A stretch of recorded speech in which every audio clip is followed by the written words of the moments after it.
Om Swastiastu. Baik, pada kesempatan kali ini, kami dari kelompok 5 akan mempresentasikan materi yang berjudul Studi Jenis Kabel UTP dan Fiber Optik, serta Analisis Perbandingan Kerja. Materi ini membahas dua media transmisi jaringan yang sering digunakan yaitu kabel UTP dan fiber optik, serta analisis perbandingan performanya dari berbagai aspek teknis. Sebelum masuk ke pembahasan materi, izinkan kami memperkenalkan anggota kelompok terlebih dahulu. Dimulai dari saya sendiri, perkenalkan nama saya Mahirani Audrey Melolo dengan NIM 251509142. Perkenalkan nama saya Arminta Aprilia Sari dengan NIM 25150911083. Perkenalkan nama saya Komang Trisna Laksmi Ananda Putri dengan NIM 25150091149. Oke, selanjutnya kita masuk pada tujuan dari pembahasan materi ini. Yang pertama adalah memahami jenis dan fungsi kabel jaringan. Yang kedua, menjelaskan parameter teknis seperti bandwidth, jarak, dan interferensi. Kemudian yang ketiga, membandingkan keunggulan dan keterbatasan antara UTP dan fiber optik. Dan yang terakhir, memberikan rekomendasi pemilihan kabel pada studi kasus nyata. Selanjutnya kita masuk ke jenis-jenis kabel UTP. Kabel UTP memiliki beberapa kategori yang dibedakan berdasarkan kapasitas bandwidth, kecepatan transfer data, serta kualitas transmisinya. Yang pertama ada CAT5E yang mendukung kecepatan hingga 1 Gbps dengan bandwidth 100 MHz. Jenis ini masih sangat umum digunakan karena biayanya relatif murah dan cukup untuk kebutuhan rumah, sekolah, maupun kantor kecil. Kemudian ada CAT6 yang memiliki peningkatan performa cukup signifikan, yaitu mampu mencapai 10 Gbps pada jarak sekitar 55 meter dengan bandwidth 250 MHz. Kabel ini cocok untuk lab komputer atau ruang kerja dengan banyak perangkat. Selanjutnya ada CAT6A yang merupakan pengembangan dari CAT6. Kabel ini mampu mempertahankan 10 Gbps hingga 100 meter dan bandwidth 500 MHz. Karena kestabilannya lebih baik, kabel ini sering digunakan pada server room, data center, dan backbone internal gedung. Kemudian CAT7 memiliki shielding yang lebih baik untuk mengurangi interferensi elektromagnetik. Kabel ini cocok digunakan pada lingkungan industri atau area dengan noise tinggi. Jadi, semakin tinggi kategori UTP, semakin besar bandwidth dan semakin stabil untuk trafik data yang tinggi. Berikutnya adalah jenis-jenis fiber optik yang secara umum terbagi menjadi dua. Yang pertama adalah single mode fiber atau SMF. Fiber ini memiliki inti kecil sekitar 8-10 mikron, sehingga cahaya hanya melewati satu jalur. Karena itu, redaman sinyal sangat kecil dan kualitas transmisi tetap stabil meskipun pada jarak yang sangat jauh. Oleh karena itu, SMF sangat cocok digunakan pada backbone kampus, ISP, koneksi antar gedung, hingga jaringan metropolitan. Kemudian yang kedua adalah multi-mode fiber atau MMF. MMF memiliki inti lebih besar sekitar 50 sampai 62,5 mikron sehingga memungkinkan banyak jalur cahaya sekaligus. Hal ini membuat instalasinya lebih ekonomis, tetapi jarak efektifnya lebih pendek dibanding single mode.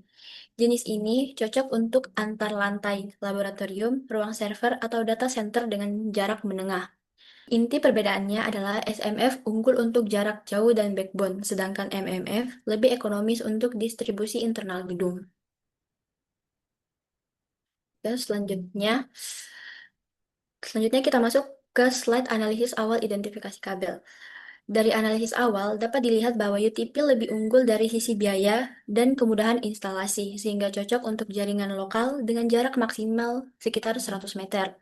Sementara itu, fiber optik unggul pada bandwidth besar, kestabilan trafik tinggi, dan jangkauan sangat jauh, sehingga lebih tepat digunakan sebagai backbone jaringan. Jadi, secara sederhana, UTP cocok untuk LAN dan end user, sedangkan fiber optik cocok untuk backbone dan trafik data tinggi. Selanjutnya, saya persilakan rekan saya untuk melanjutkan pembahasan pada slide berikutnya. Baik, yang slide selanjutnya itu ada karakteristik teknis. Karakteristik teknis digunakan untuk mengetahui performa kabel jaringan. Parameter yang dibahas meliputi yang pertama itu ada bandwidth, yang kedua ada kecepatan, yang ketiga ada jarak, yang keempat ada redaman, dan yang terakhir ada interferensi. Next. Yang akan dibahas pertama itu ada bandwidth dan kecepatan transisi. Bandwidth adalah kapasitas maksimum dalam mentransfer data. Semakin besar bandwidth, semakin banyak data yang dapat dikirim. Fiber optik memiliki bandwidth jauh lebih besar dibandingkan UTP. Kecepatan transmisi menunjukkan seberapa cepat data dikirim, Mbps atau Gbps. UTP dapat mencapai kecepatan hingga Gbps. Namun, fiber optik memiliki kecepatan yang lebih tinggi dan lebih stabil. Hasil penelitian menunjukkan bahwa fiber memiliki throughput lebih tinggi dibandingkan UTP. Next. Yang selanjutnya ada jarak redaman dan interferensi. Yang pertama ada jarak maksimum, UTP umumnya sekitar 100 meter, sedangkan fiber optik mampu menjangkau hingga beberapa kilometer. Yang selanjutnya ada redaman merupakan penurunan kekuatan sinyal. UTP memiliki redaman lebih besar, sedangkan fiber optik lebih stabil karena menggunakan cahaya. Yang terakhir ada interferensi, adalah gangguan sinyal. UTP rentan terhadap gangguan elektromagnetik, sedangkan fiber optik lebih tahan sehingga lebih stabil. Next. Nah, bagian di slide ini kita bisa melihat perbandingan antara kabel UTP dan fiber optik berdasarkan beberapa parameter utama. Pertama, dari sisi bandwidth, UTP memiliki kapasitas yang lebih kecil, sedangkan fiber optik jauh lebih besar. Ini membuat fiber mampu mengirim data lebih banyak dalam waktu yang sama. Kemudian dari kecepatan transmisi, UTP sebenarnya sudah bisa mencapai kecepatan tinggi hingga Gbps. Namun, fiber optik tetap lebih unggul karena kecepatannya lebih tinggi dan juga lebih stabil. Selanjutnya, pada jarak maksimum, UTP hanya efektif sampai sekitar 100 meter. Sementara itu, fiber optik bisa digunakan hingga jarak yang sangat jauh, bahkan sampai kilometer tanpa penurunan kualitas yang signifikan. Dari segi redaman, UTP memiliki penurunan sinyal yang lebih besar, sedangkan fiber optik memiliki redaman yang lebih kecil, sehingga sinyal tetap kuat meskipun digunakan dalam jarak jauh. Terakhir, dari interferensi, UTP lebih rentan terhadap gangguan elektromagnetik, berbeda dengan fiber optik yang lebih tahan terhadap gangguan karena tidak menggunakan sinyal listrik. Dari perbandingan ini, dapat disimpulkan bahwa fiber optik lebih unggul secara teknis, namun UTP masih banyak digunakan karena lebih ekonomis dan mudah dalam pemasangan. Next.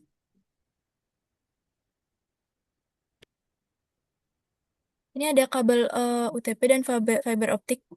Yang pertama ada kabel UTP memiliki keunggulan dari segi biaya yang relatif murah dan proses instalasi yang mudah, sehingga banyak digunakan pada jaringan lokal seperti LAN.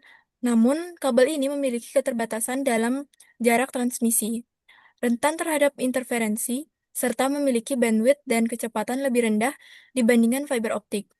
Yang kedua ada fiber optik, memiliki keunggulan berupa kecepatan dan bandwidth yang sangat tinggi, serta mampu menjangkau jarak yang jauh dengan stabil. Selain itu, kabel ini tahan terhadap interferensi. Di sisi lain, fiber optik memiliki kekurangan yaitu biaya instalasi lebih mahal, proses pemasangan lebih kompleks, dan membutuhkan perangkat khusus. Next. Sini ada analisis perbandingannya. Berdasarkan karakteristik teknis, fiber optik memiliki keunggulan yang signifikan dibandingkan UTP, terutama dalam hal bandwidth, kecepatan, dan jarak jangkauan. Namun, UTP tetap banyak digunakan karena lebih ekonomis dan mudah dipasang. Oleh karena itu, pemilihan kabel harus disesuaikan dengan kebutuhan jaringan. Baik, materi yang selanjutnya akan dijelaskan oleh rekan saya. Baik, selanjutnya saya akan membacakan deskripsi studi kasus yang telah kami diskusikan. Adapun deskripsi studi kasusnya yaitu dilakukan perancangan jaringan komputer pada sebuah lingkungan kampus yang digunakan untuk mendukung berbagai aktivitas akademik dan juga administrasi. Nah, kebutuhan jaringan itu meliputi layanan e-learning atau LMS, video conference, akses internet mahasiswa, serta sistem server kampus. Jaringan ini akan diimplementasikan pada beberapa area, yaitu ruang kelas, laboratorium komputer, ruang administrasi, serta koneksi antar gedung dengan jarak berkisar antara 200 hingga 500 meter. Oleh karena itu, diperlukan pemilihan media transmisi yang tepat agar jaringan dapat berjalan secara optimal. Next.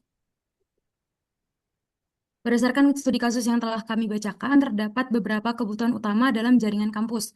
Yang pertama, dibutuhkan bandwidth yang tinggi untuk mendukung sistem LMS dan juga video conference. Kemudian yang kedua, ada koneksi yang harus stabil dengan delay dan paket loss yang rendah agar aktivitas online itu dapat berjalan lancar.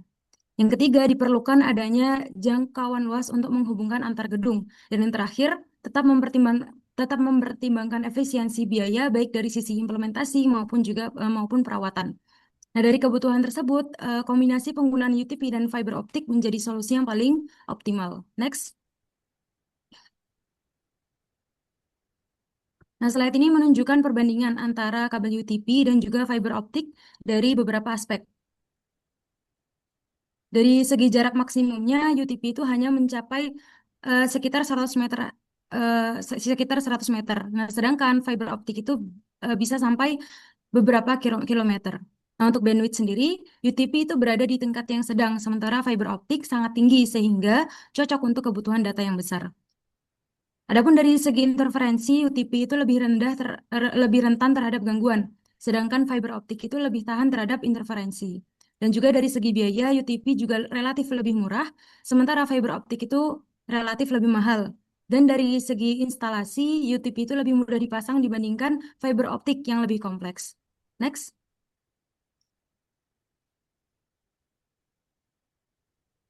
Nah, pada bagian ini kita memberikan rekomendasi pemilihan media transmisi jaringan berdasarkan kebutuhan kampus. Nah, untuk jaringan di dalam gedung seperti ruang kelas, laboratorium, dan juga kantor administrasi, digunakan kabel UTP karena biayanya itu lebih rendah dan juga instalasinya itu juga lebih mudah. Nah, sedangkan untuk koneksi antar gedung atau backbone jaringan, digunakan fiber optik karena memiliki bandwidth yang sangat tinggi, jangkauannya juga lebih jauh, dan juga serta koneksi yang lebih stabil.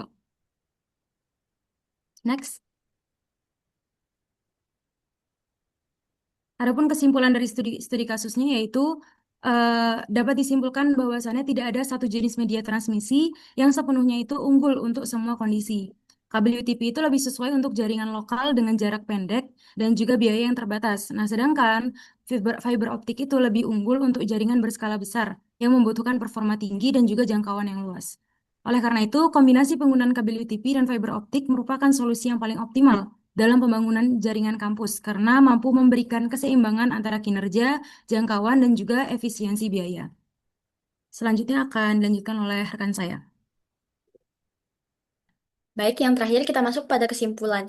Jadi, kesimpulan yang kita dapatkan dari keseluruhan materi tadi adalah yang pertama, UTP cocok untuk jaringan lokal karena lebih ekonomis, mudah dipasang, dan efektif untuk jarak pendek.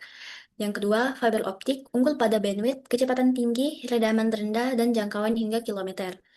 Yang ketiga, pemilihan media transmisi harus disesuaikan dengan jarak, kebutuhan bandwidth, stabilitas koneksi, dan biaya.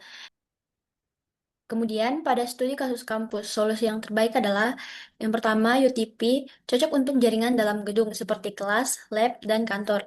Kemudian, fiber optik cocok untuk backbone antar gedung. Yang terakhir, kombinasi keduanya memberikan kinerja optimal dan efisiensi biaya.